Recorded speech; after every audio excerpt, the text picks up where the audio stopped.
What's up everyone, welcome to another episode. Today I want to talk to you about pedals, particularly power meter pedals, and why after riding one system for such a long time I'm actually making a system switch.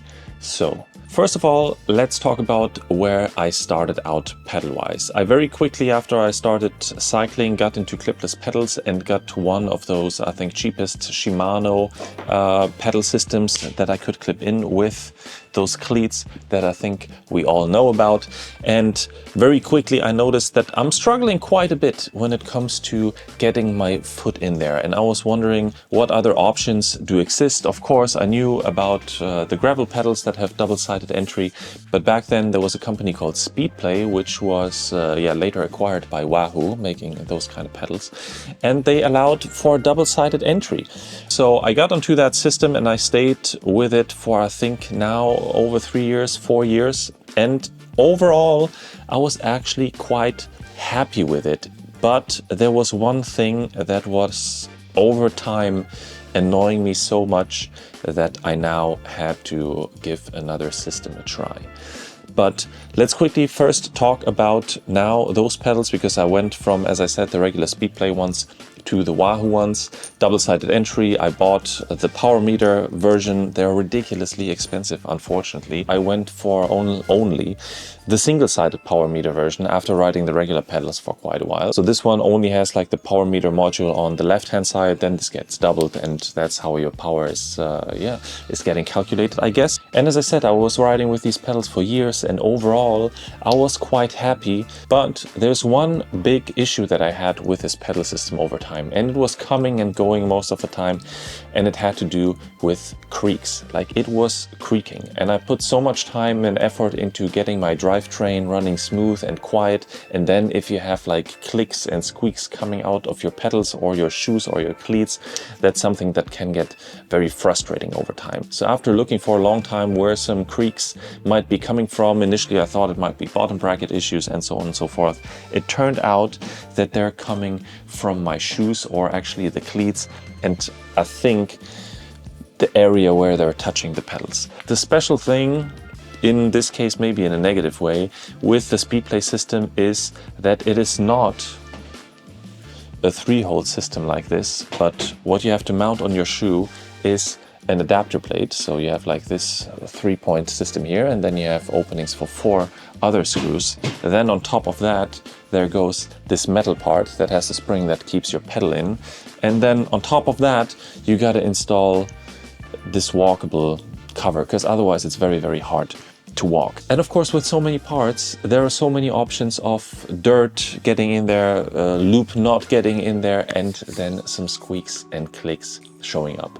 So I had enough of this after a while. So then I started looking for other alternatives. I didn't want to go for double-sided gravel pedals. I wanted to have a flat kind of road pedal with low stack height.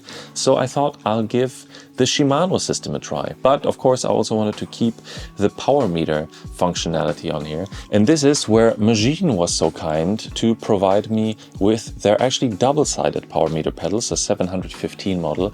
And surprisingly, they're actually cheaper than, of course, the double-sided Speedplay one. So initially I was worried that maybe the clicking is still going to remain, maybe I'm going to have issues with clicking in here, but it actually turns out, of course, the most important thing is the clicking is gone. Because, as I said, I think it all has to do with the system and adapter plates that you have to screw on the bottom of your shoe. And with the Magene pedals, which are based on the Shimano SPD-SL system, you just have these adapters, you put those 3 bolts in, you mount them to the bottom of your shoe, and you're done. And while talking about these, actually 2 years ago when I had my shoes still with the Speedplay system, and for some reason, somewhere, I lost this walkable cover while I was on the island, and then it makes it very hard to actually walk in your cleats, because you just walk on this metal bit, which makes it very slippery.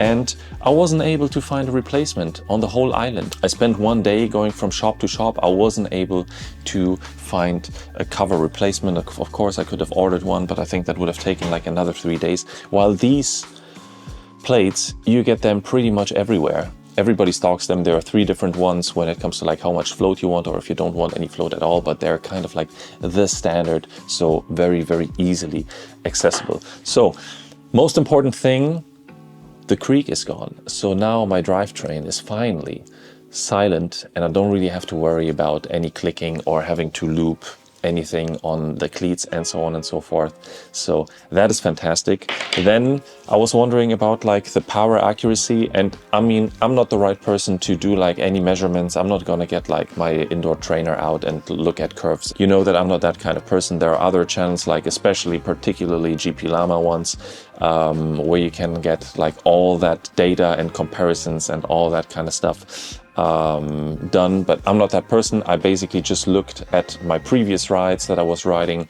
with the Wahoo pedals, and these rides, just looking at like average wattage that I spent on similar routes, and everything is quite consistent. So I think on the power measurement side, they're very comparable. The nice thing here now is that it's double-sided, so I actually measure left and right foot separately, to then also allows you to analyze if you're like rather left foot heavy or right foot heavy, or if you're perfect. But I think perfect doesn't really exist. For most riders, you're always like having a slightly stronger left or right foot. But in general, I've been very, very happy with these so far. And the average power measurements on these in comparison to the Wahoo ones, they stayed quite consistent across longer rides. So I think that that gives me also peace of mind that they are doing the right measurements as well. But I just love the simplicity out of these. And it turns out that now riding for years and years on the bike, it is way easier to clip into a single-sided system, because you kind of like know how the bike works. I'm way more secure on the bike these days than 4 years ago. So of course, still I have this sometimes when I try to go up a steep hill, like on Mallorca, because Mallorca was the first trip where I took those pedals out, because I really wanted to test them in like those dry conditions in the summer, in the heat, doing very long rides, doing steep climbing, just to see, am I gonna get squeaks that I normally would get with the Wahoo ones, or am I gonna stay clear?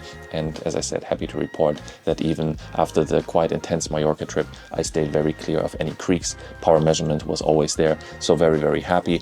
I'll give you maybe one recording of where I look a little bit like a nugget trying to get into those pedals, because it was on an uphill, and I think it was like the second ride that I had with those pedals, and I can by now also pull off a red light very, very quickly, clipping in these without having to look down like how I had to look in the past. So now let's talk about the pedals for a second. Of course, charging, very, very easy. Magnetic one comes with one cable that splits into 2, so you can actually charge, of course, both sides at the same time through one USB. But the main question that I had, and my main worry, was that these are gonna be, of course, way heavier. And if you know me, you might know how much of a weight weenie I can sometimes be, even though it's irrational. But of course, I didn't want these to be like way heavier than the Wahoo setup, and I knew that these are double-sided, so I guess that this chunk, of course, is gonna weigh way more than the spindle itself. But I'm happy to report that even though the pedals themselves are a slightly bit heavier than the naked pedals of the Wahoo system, but of course you also have to add the cleat as well. And while here the cleat is this and 3 bolts, on the Wahoo one, you know how many adapter plates you need. And overall, for the whole system, it ends up that this Magene system with a double-sided power meter is lighter than the single-sided Wahoo as a system. So with that, I'm very, very happy that I even saved some grams, and I have double-sided measurement of my riding power. So for now, I have to say I'm very, very happy with these. So massive thank you, Magene, for sending these out for testing. They're definitely going to stay on my bike. I think I'm now gonna sell all my Wahoo pedals, which is a bit sad, because all my bikes, I mean, I had one power meter set, but all the other bikes had the regular Wahoo pedals, and I'll now have to upgrade all my other bikes to the Shimano SPD SL system. But I'm just happy that these solved my creaking issue, which was on my mind for a very, very long time. And yeah, I didn't know that it's gonna be such a simple, switch. So I think if you're interested in power meter pedals, definitely have a look at the Magene ones, because also price-wise, I think it doesn't really get better than that. At least not to my knowledge. If you do know, let me know down in the comments below. Also, let me know what you think about power meter pedals in general. Like, is this something that you're interested in, to like have this data or not, or if you think it's overrated. Also let me know down in the comments, and what pedal system you are riding. And maybe also for the Wahoo people out there, have you been experiencing similar issues with creaks and having to maintain like the lubrication of your cleat quite frequently with the Wahoo system or not? So I hope that you enjoyed this little gear focused, power meter focused episode. If you did, consider hitting that like button. Also consider subscribing. That would be very lovely of you. And with that, as always, I say thanks a lot for watching, and I'll see you in the next one. Bye.